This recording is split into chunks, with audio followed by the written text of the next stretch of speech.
Happy Black History Month, and what is up? This is Press X to Start Podcast Season 6, Episode 5. Press X to Start Podcast is an audio and video podcast seeking to transform the video game media landscape through an underserved and protected point of view. Restorative justice for the underrepresented programmers, developers, and consumers. As I said, I am your host, DJ, aka Sexy Bad Choices. AKA Sexy Bad Choices.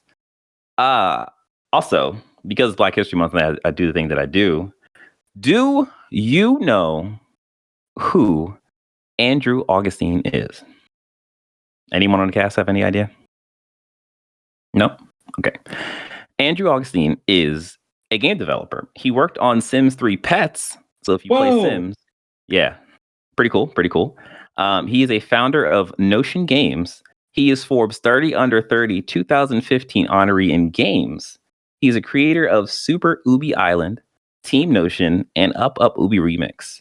He has a website, Notion Games. You should definitely check it out. It's really cool. It's like a, it's almost built as like a little mini game kind of thing. And like, I just quickly looked at it. It's really awesome. So definitely check it out. NotionGames.com. We're not doing any kind of marketing or anything for this person, but it's just really cool. Well, you had me at Sims 3 Pets. I love the Sims when I was a kid. Truly. I truly love the Sims. I love to work Will Wright, and that's cool. We worked with them. Hey, yeah. Cool. All right, so who are you? It's your boy Jordan coming back from the slumber. I have a few updates in terms of what I've been playing that you'll hear later. Well, let's see. Jordan, aka JXBot, aka Cyberpunk 2078. Oh, looks like someone got an update. Looks like somebody got an update. We're back in it, baby. Third person here. I'm Avery. Nailed it. No AKA needed. Look at that. No AKA. And last one the only. Last but not least, Hashim Hathaway, better known as Shimbo, proprietor, owner, CEO, all the acronyms of Never Daunted Radio Network. You can find at neverdaunted.net. We are currently undergoing some changes, some cosmetic changes that will be hopefully released end of March. Looking forward to it. But hey, we'll see. It's always an uphill climb. Hey, we know exactly how that is. Again, what's the web address? Neverdaunted.net. Neverdaunted.net. Yep. Right? Okay, cool. You were breaking up a little bit for me, so I'm just making sure it's clear for the people who are listening and watching. All right. Well, that is who we are. All right. As I said at the top of the show, we are going to talk about the current state of the console/platform wars. So we actually, started talking a little bit before we started recording, and we were hitting on some pretty salient notes, as I like to say. So what I want to do is I have these numbers about, console selling and all that stuff. We're going to skip that. We just need to talk about what is the current tactics being displayed by the big three being Nintendo, Microsoft, and PlayStation in order to stay profitable during this whole console war thing that's happening. So Shimbo, I believe when we stopped talking, you had mentioned because we were essentially talking about the Take-Two's GTA being essentially the queen on this giant chessboard, right? Like if you have Take-Two, you essentially have win the console war. Right. So we actually not we, Shimbo, you had an idea. I'm calling it a prophecy because this is Endgame in terms of who you think would be able to purchase Take-Two.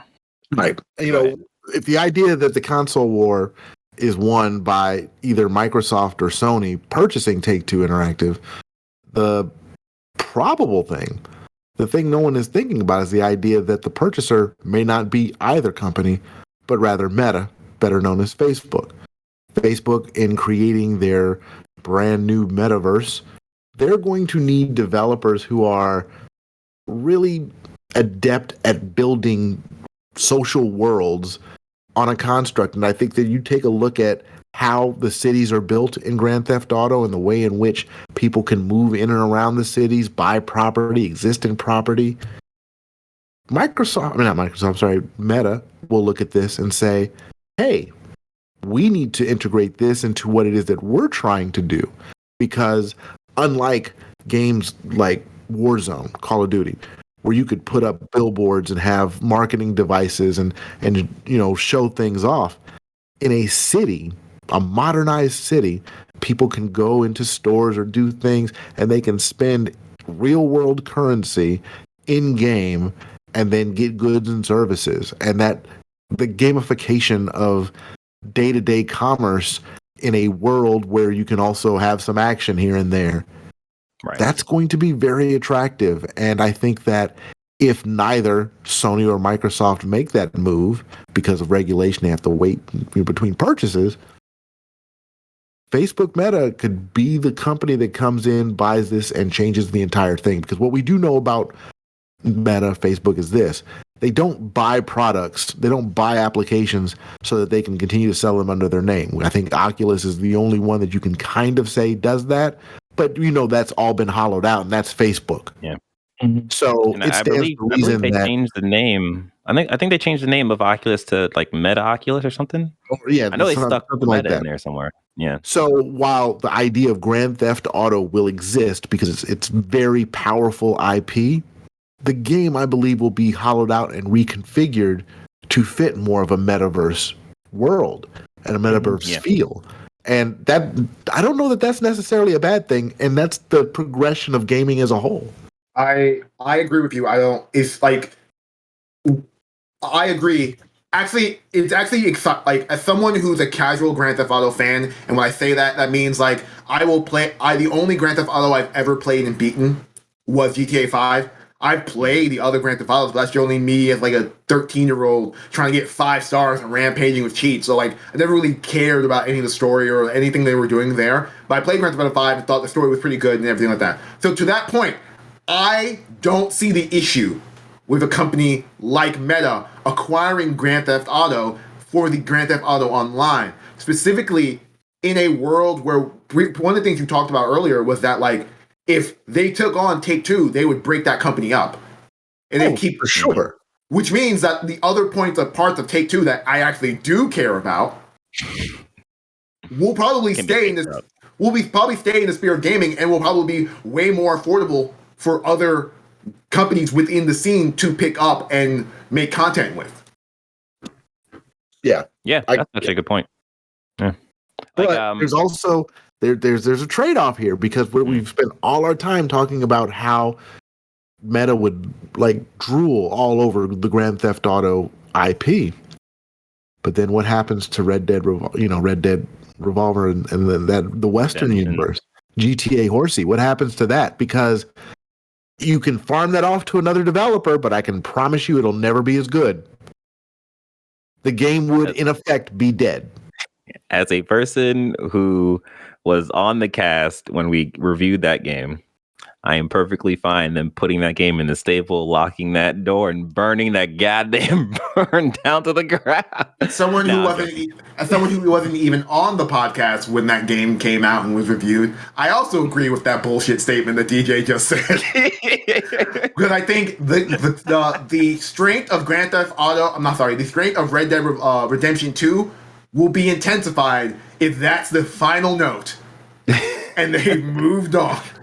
Yeah, but I mean, I'm being, funny. Like, the game was a good game. Like, Arthur Morgan was a great character, X, Y, and Z. But yeah, like, that is a good question in terms of what happens to Red Dead. But I feel like, because I guess it depends on how Meta treats Grand Theft Auto, right? Because if they are going at that game for its parts, then that means that Rockstar themselves aren't necessarily needed, right? Because you're just dead as is. I mean, honestly, think about it for a second. The two primary offerings, the two prestige offerings, are GTA and Red Dead, games that have not had new iterations in the last 3 to 4 years. They're living pretty much online at this point. Right. Rockstar still produces games, but think about Rockstar, the group, the organization, the type of games they were putting out even 10 years ago, where you had the Manhunt series, you had L.A. Noire, which, let's be honest, that is a beautiful game that we will never see its likes ever again because the company, for a lot of reasons, though. they're dead too.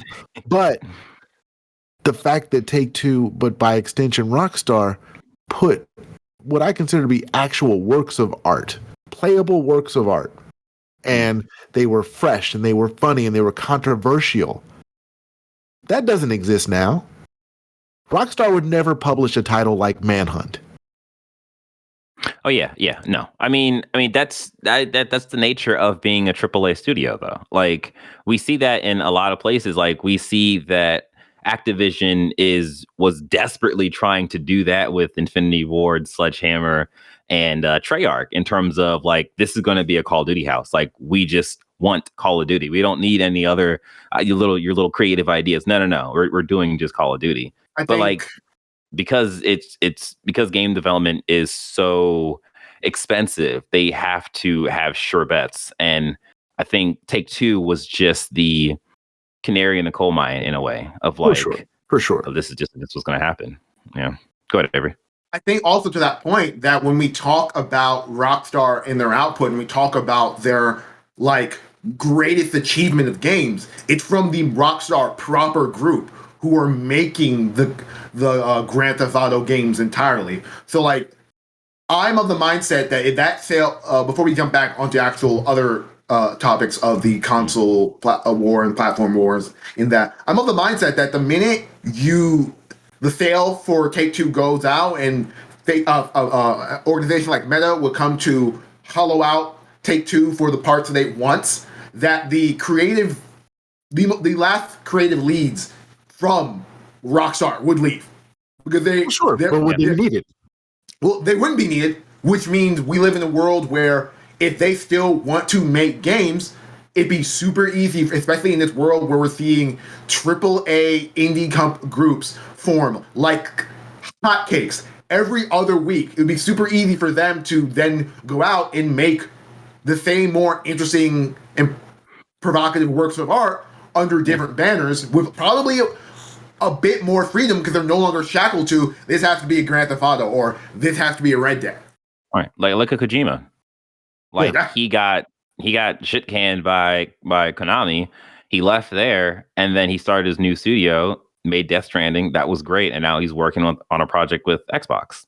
Like I definitely see that being a thing that could happen for the more notable directors and game designers. So like that's definitely a possibility. If that happens, it's good for the industry. Absolutely. It's absolutely good for the industry. And you know what? We're talking about something right now that no one is publicly saying is even an eventuality. But what we've also just done is explain how A, it can happen, B, how the bleeding would be very minimal, and the birth of the metaverse would be steeped heavily in Grand Theft Auto. Yeah. But now, actually, like...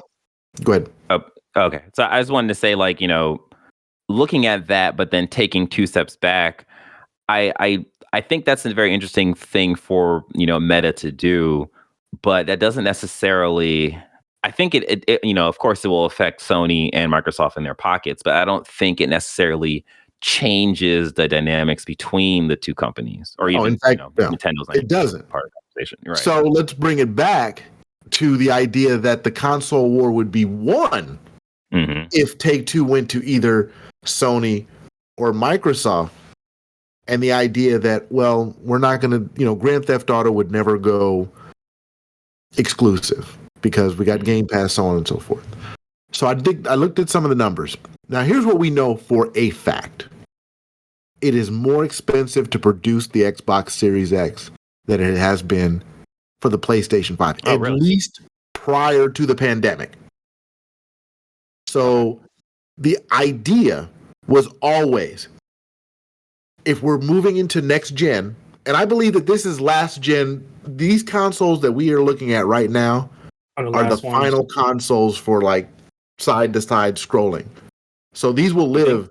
I think so. I think the next big pretty damn console release will be something that is wholly virtual. Mm-hmm. It's going to be something that finally drives virtual gaming into an experience that is going to take people away from the console. Cloud we've been saying that for years now. Like, well, I think I've been saying that. What I'm saying is that it's not that it's going to fulfill those two machines. I just think that these two machines are going to have the longest life of all the consoles. Yeah. Okay. I could see what I see what you mean. I can see that. Yeah. Yeah. So what I'm trying to say is that this is the hardware that we're going to be stuck with for now into the future. So yes, it absolutely behooves Microsoft to recoup their money, trying to finally compete with PlayStation with hardware. Now they have to do it with the software. And as much as we don't think that this is a good for the industry, making them take a AAA title exclusive is not only important for Microsoft, but it's going to be the only thing that ever helps them sell the kind of consoles they need to then, by extension, sell more Game Passes. And I don't think it's such a hard idea. Look at some of the major groundbreaking titles that Sony has taken exclusive, immediately. It's part of the reason why Sony is so successful. So Microsoft really hasn't had the IP to do that with in a way that really strikes a blow. Microsoft is more so a software company than a hardware company, to which PlayStation proactively made sure those games that they produced were locked behind consoles. But in this situation, I think there's a halfway point into what you're saying. I don't believe that they're going to make the Overwatch, Warzone, Call of Duty. I don't think they're going to make them exclusive to Xbox, solely because of the nature of this purchase and how those games existed outside of Microsoft before the purchase. Like, I think in order for this to go through, they need to abide by what the FTC is going to probably say is like, you can do things like make content exclusive to your platform, certain parts of the content, be it maybe single player or timed releases, but a full-blown locking out of the Sony ecosystem from Call of Duty just doesn't seem feasible right now because of where Microsoft is placed in the hierarchy. They're number 3. Like, it's not like they're fucking Facebook coming in at number 0 or number 10. If Facebook were to do that, then there would be a little bit of a case if Facebook had a delivery system for these applications, which they don't, which they will. They technically do. It's called Oculus. Yeah, everyone, sure. Grand Theft Auto Oculus, I'm down for it, but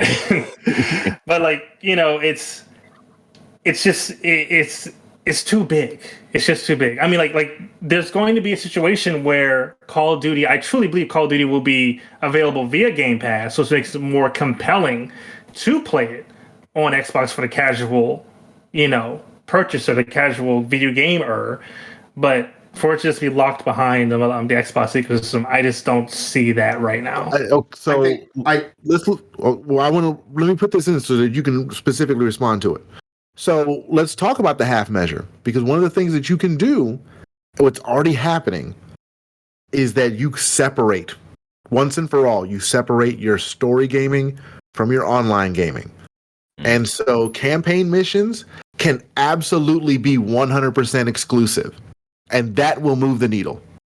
I know what I was saying. That's compelling. I know. Yeah, no, I hear that.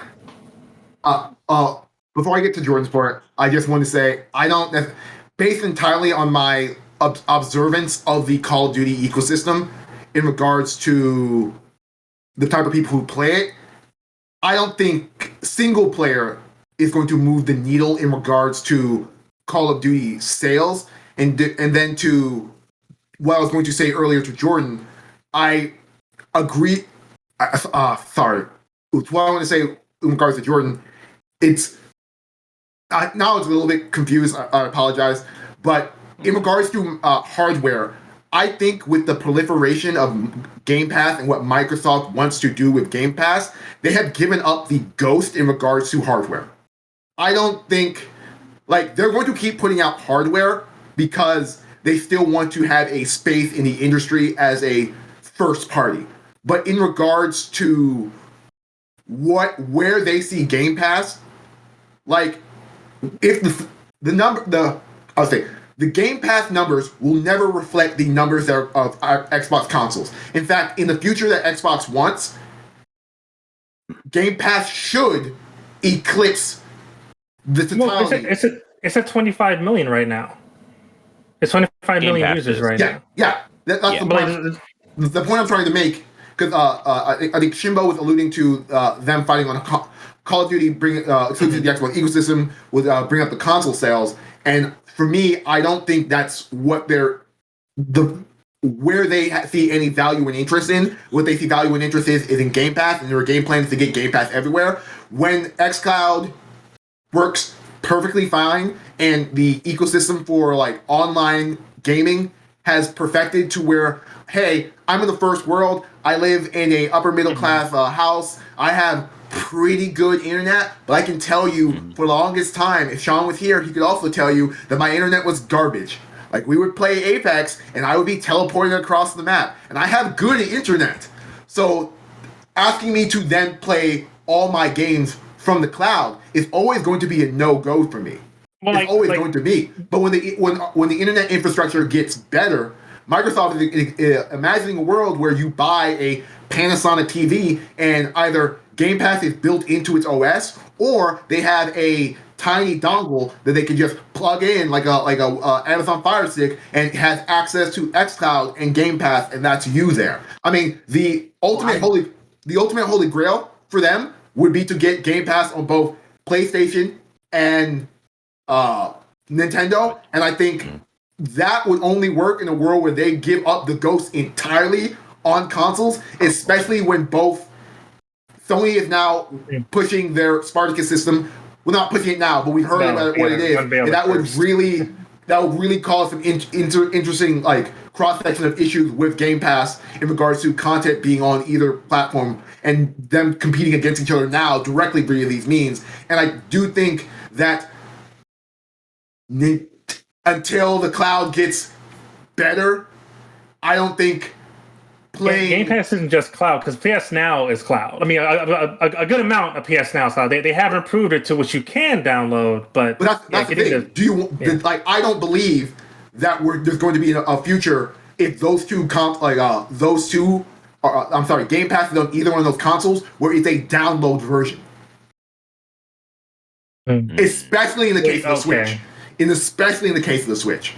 I hear everything that you're saying. I guess for me, looking at it from a business pragmatist standpoint, the goal in a capitalistic company that's set up with capitalism as their ethos is to be number one. Right. They now have the tools at hand. They've paid for them to become number one. They can destroy Sony literally at any time if they chose to go exclusive. Because here's what will happen. If I want to play that game, I'm going to take the barrier away from me to play that game. If a barrier is created, and you know how I know this has happened? Because you just look at the NFL. The NFL has blackouts. They black out games in certain... That's millions of dollars that they are giving up because they want to have better control of their product. So if Microsoft is buying all the pieces to run the show the way that they would want to run it, every day that they don't take everything exclusive is a gift. It's a free gift to the consumer because they don't have to do it. And if they do it the way they want to, yeah, there'll be some turbulence. But if you can only play my game using my machine and my Game Pass, you're going to make the choice to do it, or you just stop playing games. Well, like what? I just want to respond to that directly. Microsoft is a company capable of tremendous disruption across all types of technology. They can go into the space race, they can go into airplanes, they can go into water purification. They have the capital to disrupt multiple industries, including gaming. They could feasibly, if there were no rules, destroy places like that. That's not even a term, but they could, in fact, usurp the entire video game industry with cash alone. But they cannot do that. Like, there are laws in place to which they cannot but just they also take need over consumer like confidence. that. They also need so- consumer confidence, and you build it not by being draconian, but by doing something that feeds into an entire sphere, an ecosphere of gaming. So of course that's why they haven't taken anything private. But I can tell you, if they look at the number sheet and they say, either we're going to make a choice to continue to produce consoles or not produce consoles. If the consoles are no longer necessary and they move everything to Game Pass, that may be even worse for Sony because they don't have the networks to compete. They don't have the network infrastructure to compete. Okay, so two things. They have made things exclusive. They have taken things exclusive. But all the Bethesda content going forward is Microsoft only. The only reason we're getting games like Deathloop and Ghostwire is because before the Microsoft deal, the thing happened, Sony had already made deals with those people going forward. And one of the reasons why Call of Duty and Call of Duty going forward the confusion about Call of Duty going forward was because that PlayStation had marketing deals with Call of Duty set as far as we know for the next 3 years, which is where Microsoft had to come out and then clarify, hey, we're going to honor these deals. Also, we're going to keep going forward with PlayStation going forward. And I think to that point is that they spent $69 billion or about $69 billion. Right. Yeah, $69 billion on this platform. From a long game, making everything exclusive from the minute they bought that would have made perfect sense, but the amount it would take them so long to recruit that money, especially since they just cut out conservatively maybe 40% of the player base from both of those franchises, which means they would have to build them up going further, and then you never know what could happen if in a world where Call of Duty is not dominating on every console and that something might come up that is multi-platform and take that space. So it's one of those things where the financials, don't rock the boat. Yeah, you don't spend $69 billion to then ruin Call of Duty's mojo. With the idea that, especially with any we're still in the skirmishes of this fight. War. Yeah, the acquisition war. I also wanted to add on to this is that, yes, right now Call of Duty is the biggest thing since sliced bread. It's number 1 and 2. Well, not sliced bread, toasted bread. Come on, man. I said sliced bread, not bread and butter. I said sliced bread, okay? But you also have to remember that, in one time before in history, Halo was the biggest thing. And Halo was exclusive, and everyone was playing Halo X, Y, and Z, and then Call of Duty kind of came out. I mean, Call of Duty was out, but it wasn't as popular as Halo was. 2007 was a banger year. Halo 3 and Call of Duty 4 Modern Warfare came out, and that was a changeover. Right. And the thing is, Modern Warfare, that was cross-platform. So cross-platform, it was on every platform. Yeah, well, yeah. I'm sorry. And your phone, not cross-platform. Right. Yeah, I mean, but because PC is still Microsoft at the end of the day. Yeah. Because Sony got out of the PC game, so when Sony stopped putting out the VIOs, their time. I mean, you can still buy a VIO if you watch a James Bond film. The only place you see those fuckers, James Bond films. But yeah, it is one of those things where because when the whole deal went through with Activision and Microsoft, I was on the side of it would make sense. They're spending so much money that they would keep it multi-platform. Yeah, just to make sure they get that money back. And I think there's two sides to it. There is the side of like, yes, they have to get that money back, but there's also the side of, well, if they keep it multi-platform, more than likely the FCC is going to be like, okay, we'll allow this to bang on because you're not completely closing out a portion of gamers, that sort of stuff. So I think when it comes to like Call of Duty Call of Duty is a factor in terms of that money is going to be going to Microsoft now, but it's not really a factor in terms of closing people out of of the game. So in my mind, I think the race becomes Game Pass versus the PS5 console and Luna, PlayStation and Stadia. Well, maybe not Stadia. Stadia is very much dead. Yeah. What about the titles that aren't 1 and 2 on PlayStation? So what no one has actually questioned or thought about is, what if Microsoft then decides to go buy EA?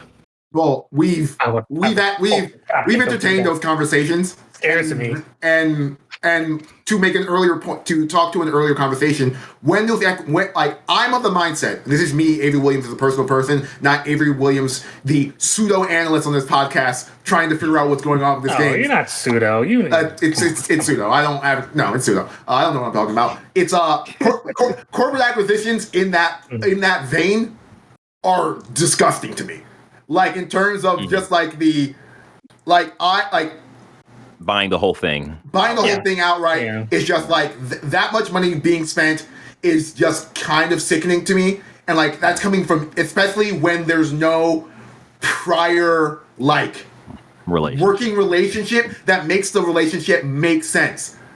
Like if someone told me that Sony was buying Capcom or Square Enix, that would make sense to me. Because those two companies for the last 5 to 10 years have been working together, making exclusive content, as well as stuff on other platforms. That makes sense. But in a world where Bethesda was making 2 exclusive games for PlayStation, and then Microsoft bought them, maybe a little sick to the stomach. When Activision is making with Activision, and then Microsoft spends that much money, I'm like, oh, that doesn't feel right.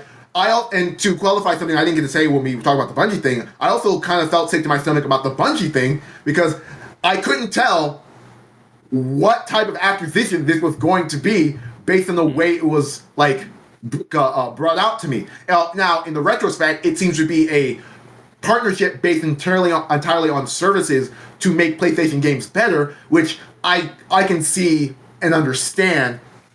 But to get to my earlier point about the EA thing, with the amount of money Microsoft is fucking around with, they can 100% make that decision.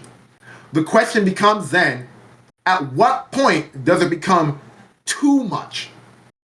And that's from both a law and antitrust standpoint, and then 2, from a console war standpoint. Because I'm of the mindset, if Microsoft makes one more large acquisition, the race is kind of dead because they would have fundamentally 50-something studios of varying quality all making games exclusively for Game Pass as a platform where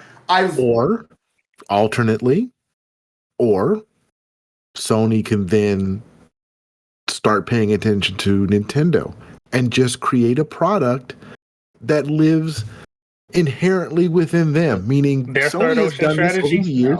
Create, find the path within gaming that they can do better than anyone else, and that might come from a certain type of acquisition.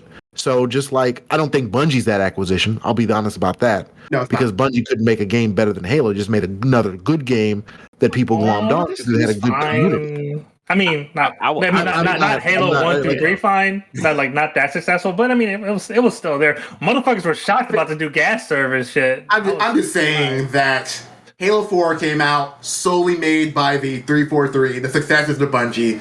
Bungie made Destiny, and Destiny set the world on fire. So no, it didn't set the world on fire. I mean, a lot of people were mad excited about it because of the work on We were all playing Destiny. Yes, we were, but we played it. We played it for 5 hours. We're like, holy shit! There's more Guardians.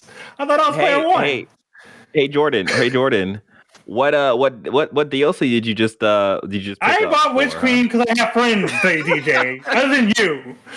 They play Did you Destiny. get the DLC for Halo? There is no DLC. There is no DLC.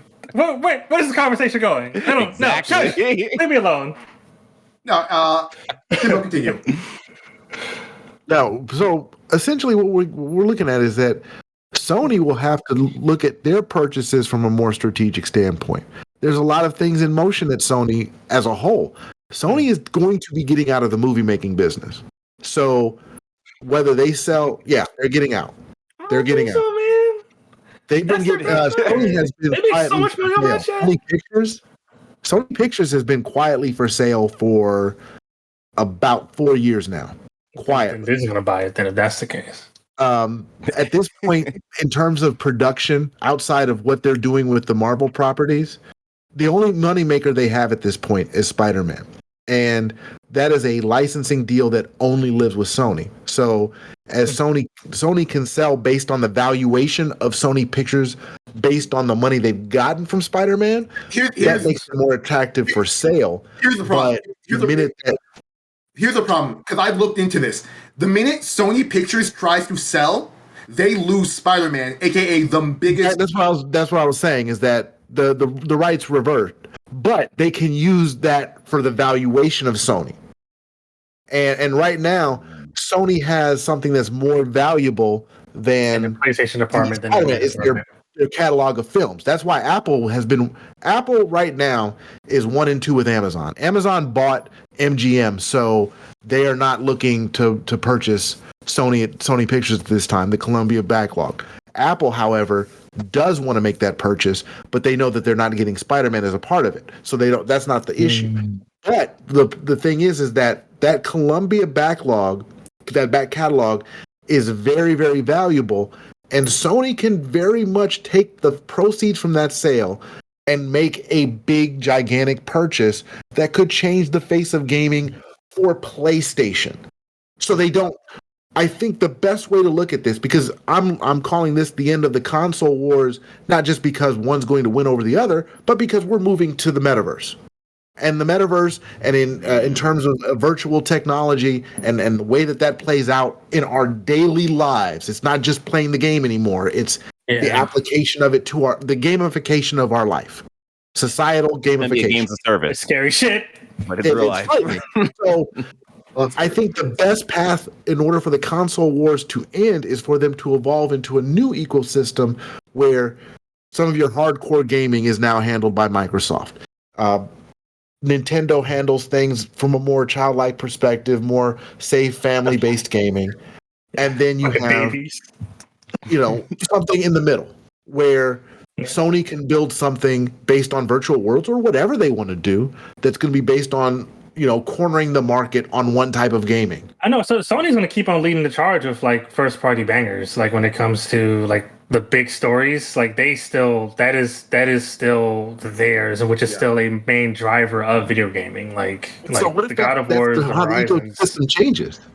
Where Microsoft is now the competitive league-based. All the competition happens over at Microsoft.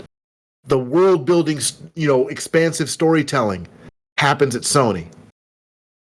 That's an ecosystem that can live to where all of a sudden it's not the number one console and 2 in my house, but now I need to have all 3 consoles because they all provide a different experience, an expansive. It just feels like your explanation is moving the Code War to a different country.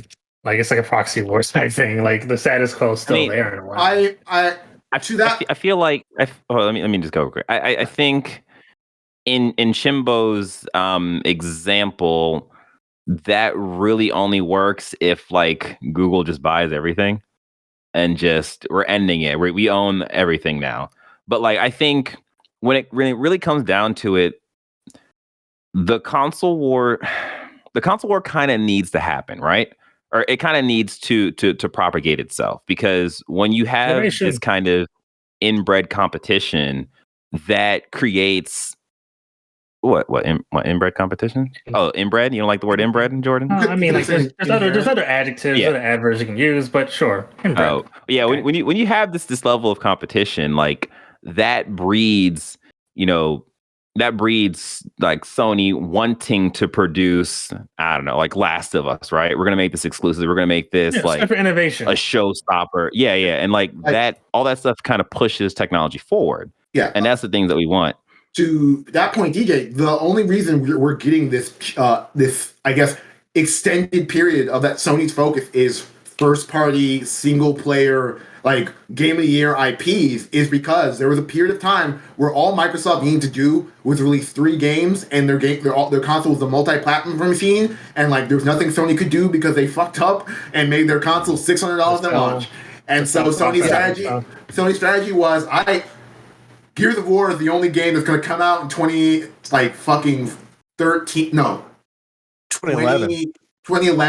And then Sony, here's 20 games, all first party. They're going to come out this year. None of them did the numbers at Gears of War, but that created a bunch of verticals of studios that evolved outwards to like where we go now. I think. Agreed. To Last of Us. Yeah. To Tsushima, all that stuff. Yeah. Shimbo's point about having all 3 consoles in your house, I think that ghost disappeared the minute both of these companies, both Microsoft and Sony, got in bed with PC gaming in the way that they did.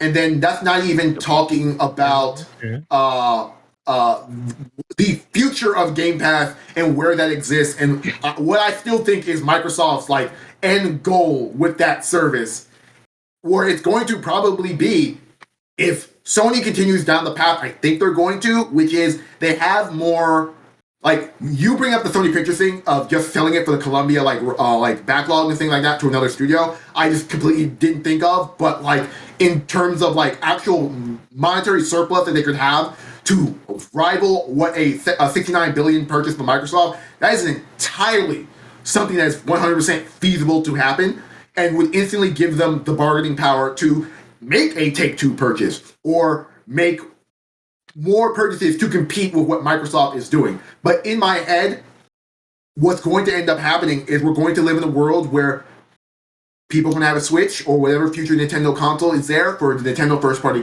games.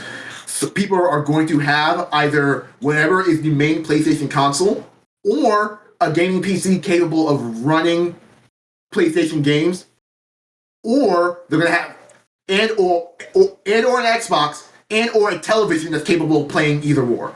I think we've got to a space where the realm of having all 3 consoles just to play everything like I've always had my entire life has sort of phased out in terms of like what a core gamer is going to do. The casual gamer is going to buy one and then hear good things about the other and maybe down the line get one. Right, or never do anything about it. Yeah. But I'm saying that, like, for the hardcore gamer, I think if you give them a reason to have 3 machines, they will have 3 machines.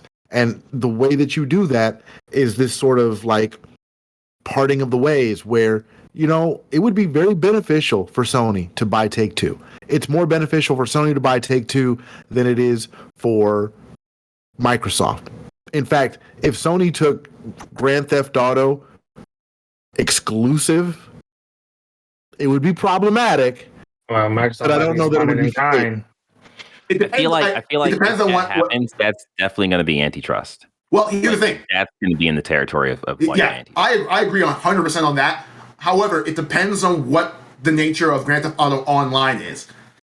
If Grand Theft Auto Online continues perpetually as this shared experience that all platforms that are capable of playing it can do, I see no reason why Grand Theft Auto 6 couldn't be an exclusive piece of content as long as GTA Online propagates. And then, I think, you know, what you're seeing now from the Activision Blizzard stuff is you're going, and that's why I believe you could see Overwatch 2 become exclusive out of the blue, because they're good. They said that Overwatch was going to exist even beyond Overwatch 2.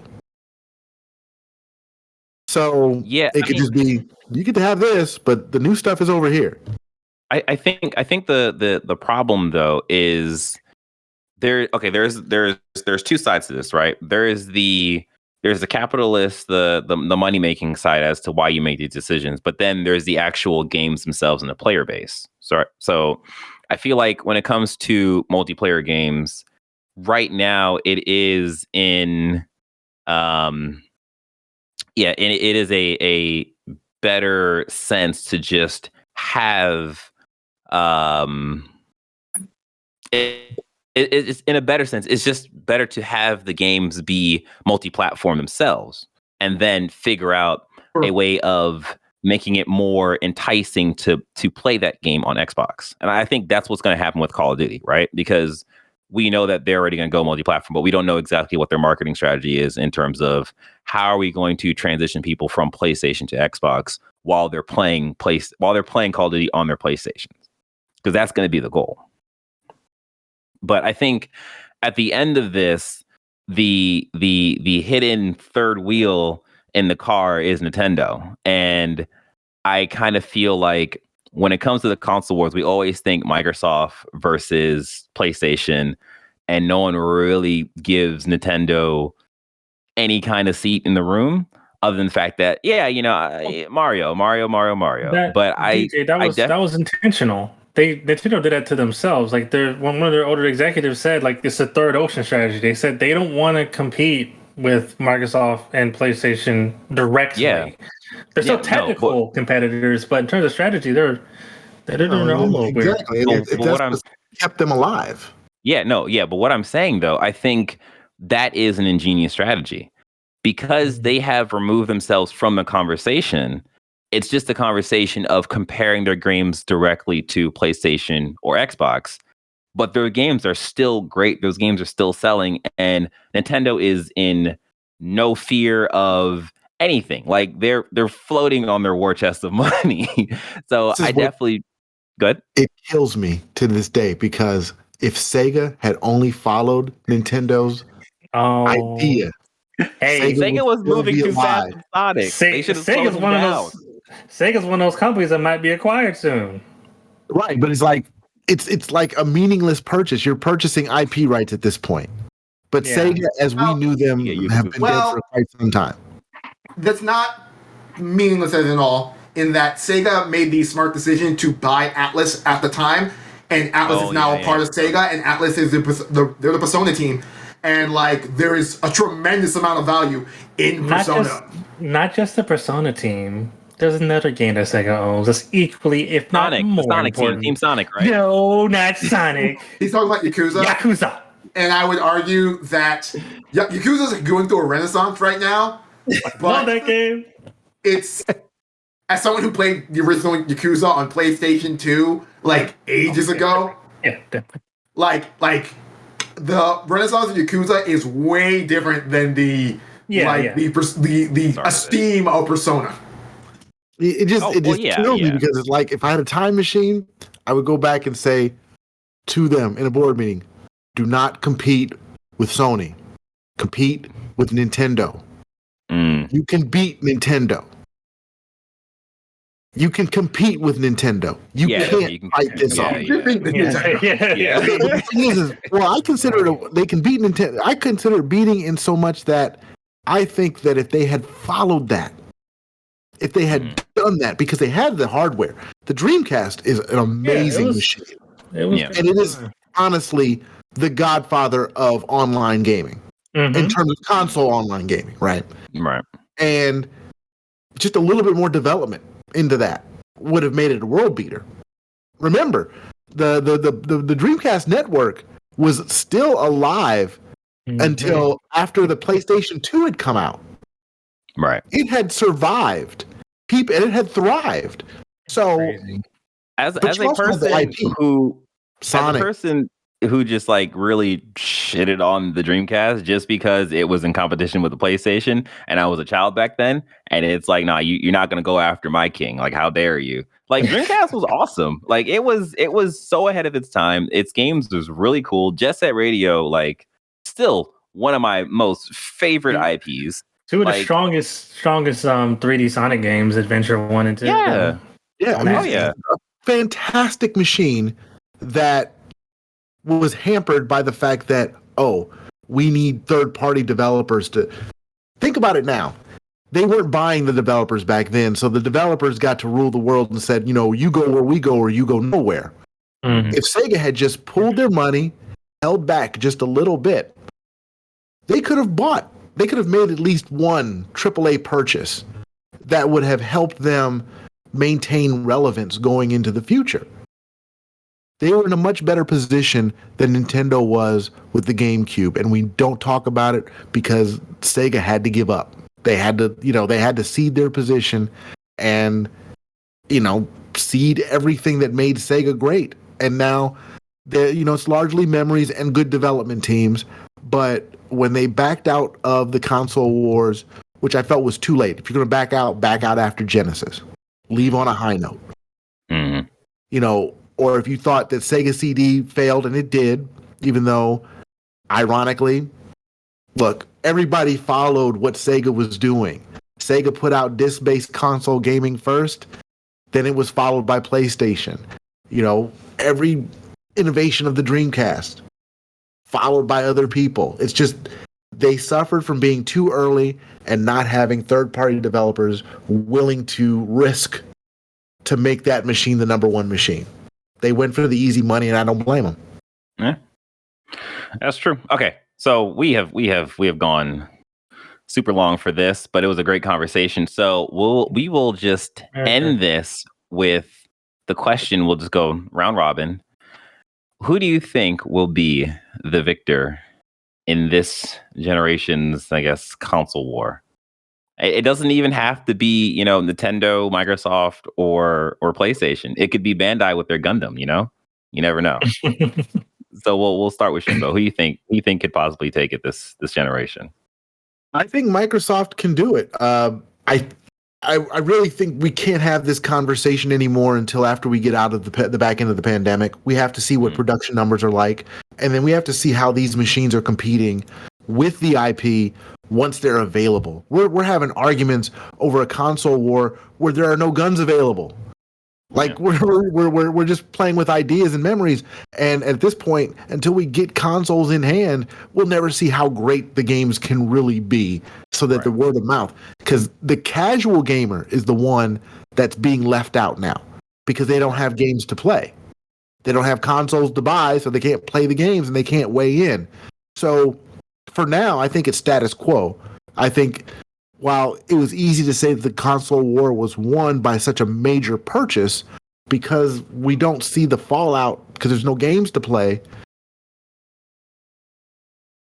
another couple years we'll see. But I think that once we get past that, and then I question this, and I leave this to you.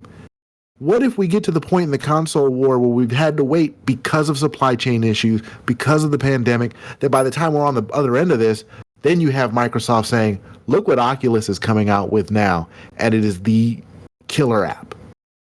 It's the one Facebook. If Facebook is saying Facebook. Well, yeah. I'm sorry. Yeah, through Facebook is saying that Oculus now is fully functional. This version of Oculus is going to be the one that puts all consoles down. We don't know, but I can tell you this: Nintendo will survive.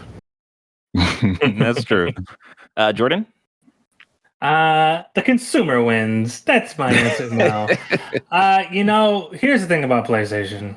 PlayStation is a company that knows how to adapt. Back when the PS3 and Xbox 360 were a thing, there was a time where Xbox 360 was supreme, but it ended with PlayStation on top. And they went into the PS4 generation fairly strong with a cheaper console, a more powerful console than the Xbox One that was geared straightly towards gaming. Microsoft left the Xbox One, the Xbox One PS3 generation on their back foot. And they had to throw the bank at improving their image. We're buying developers, we're making quote unquote the most powerful console. And the main driver of Xbox's strategy is Game Pass. Now, my question, what I would say is, what indicator are you using? Because if you're using the indicator of console sales, then PlayStation will surely win. Hell, if you're using the indicator of subscriptions, PlayStation Plus has way more subscribers than Game Pass right now. They have like 50 million subscribers. It's going to take a longer period of time to usurp PlayStation. It can't be done within a year. And that same PlayStation is not going to continue to evolve, because these types of moves can counter be like these type of moves can be negative towards Microsoft because of how active and adaptive PlayStation is in video gaming. So in terms of a winner, I don't know.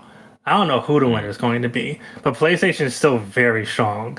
And at the same time, they are in fact getting competition from Xbox, but Xbox has a lot more to do to usurp PlayStation right now. Yeah. Okay. Avery? Okay. It's very good that Jordan brought up the Xbox 360, PS3 point about those two consoles and their sales, because I feel like we're in a sea change right now. If Xbox goes its current path, as someone who doesn't give a shit about Game Pass, and you'd have to pay me money to get it, I cannot deny its inherent value now with the Activision purchase upon that. And when Avery, just little taste, just little Jordan, I will tell Jordan, I've had Game Pass on 2 separate occasions. I know, two separate occasions, and both of them were like, I just can't be arsed for this. But I will say, if Microsoft goes down its current path, the 40 plus studios it's currently working with, if they can all put out quality content of at least a 7 minimum, like, they will win out the end of this console generation. So by the next console seat change, we'll see the shift where it's Microsoft now in lead and it's PlayStation on the back foot, having to adapt and change policies in order to compete with them. That's if Microsoft stays in that current path and PlayStation doesn't really respond. If PlayStation responds, I think it's going to be status quo, business as usual, and we're going to end the generation at them being neck and neck equal. Because unless they're making what Shimbo has prophesied, big decision of, let's just get rid of our film division, guys, and just use all that capital to make PlayStation like the most, not just have the best games, but have the most best games. Then let's go all in. Yeah, if they go all in, then we're gonna it's nothing. I don't think anything's going to change. So it's like there are three paths we can go down. It just depends on the 2 platform holders to make the savvy business decisions to go down them. Okay. I think when I look at all of this, or I hear all of this, I just think of what is it? It's one of the memes of, there's 2 people fighting and then there's a third person that's just watching, eating like a sandwich or something. And I feel like the 2 people fighting, of course, is PlayStation and Xbox, and then Nintendo's just sitting there just eating their chicken sandwich, and it's just like, look at those 2 just fight over nothing. They don't even got Mario. So I feel like, this could be, a PlayStation or Microsoft win, but I don't know, man. It's Nintendo has been, looked at as the other for so long, yet they still are successful. They still sell through everything like ridiculous. They don't bother putting any of their games on sale because they don't need to do that, because if you're going to buy the game, you're going to buy the game. Like, I don't know. I'm undecided. Like, I don't know who's going to win this. Nintendo's more exclusive than anyone else. I mean, let's be honest. They're far more exclusive than either Sony or Microsoft at this point. Yeah. They don't really play with anyone. Like, they don't even play with their consumers. So it's, I don't know. It's I don't know. I fear that the winner of this could be someone outside the big 3. I don't want that to happen. I don't want, a Google to come in and actually start just throwing real money around and start picking people up. Like, I don't want any of that. So in that regard, like, we just got to remember that Microsoft used to be that Google at a certain point, and then they entered the industry, do a bunch of money, built the Xbox, ate some shit on the Xbox, got to the 360, built a shit ton of money on the 360, and now we're here where we are now.